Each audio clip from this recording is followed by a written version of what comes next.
ছিল না। কিন্তু নরেন্দ্র ভাই এখন কি করলেন, প্রধানমন্ত্রী আমাদের যে সব থেকে বড় বড় গ্রাহক যারা আমাদের খরিদ্দার ছিল এনটিপিসি এবং ডিবিসি, তাদেরকে খাদান খুলতে পারমিশন দিল এবং কয়লাটা তারা ডাইরেক্ট বিক্রি করতে পারবে সেই পারমিশন দিয়ে দিল।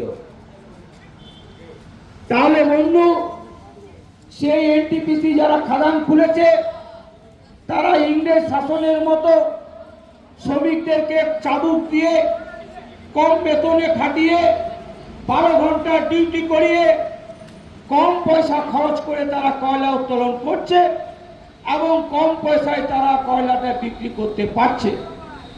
তাহলে বন্ধু, আমাদের ইসরায়েলের কয়লাটা বেশি দাম দিয়ে নেবে কেন? আমি কিন্তু খুব স্বাভাবিক কথাই বলছি আপনাদের, আপনারা বলুন কেন বেশি দাম দিয়ে কেন কিনবে সে একই জিনিস। তারপর এই সব ম্যানেজমেন্ট যারা সেকেন্ড ক্লাস ম্যানেজার থেকে ম্যানেজার, ম্যানেজার থেকে এজেন্ট, এজেন্ট থেকে জিএম, জিএম থেকে সিএমডি হওয়ার যে একটা আশা ম্যানেজমেন্টের মধ্যে রয়েছে, সেইটা পূরণ করার স্বার্থে, অর্থাৎ সাহেবরা নিজের স্বার্থে তারা কয়লাটাকে যখন আমাদের নিচ থেকে ওঠে তাদের ওএমএস বাড়ানোর জন্য এবং দারুণভাবে আমরা কয়লা উত্তোলন করছি, প্রোডাকশন করছি, এইটা ইসিএলকে দেখাবার জন্য, নিজের ব্যর্থতা ঢাকার জন্য যখন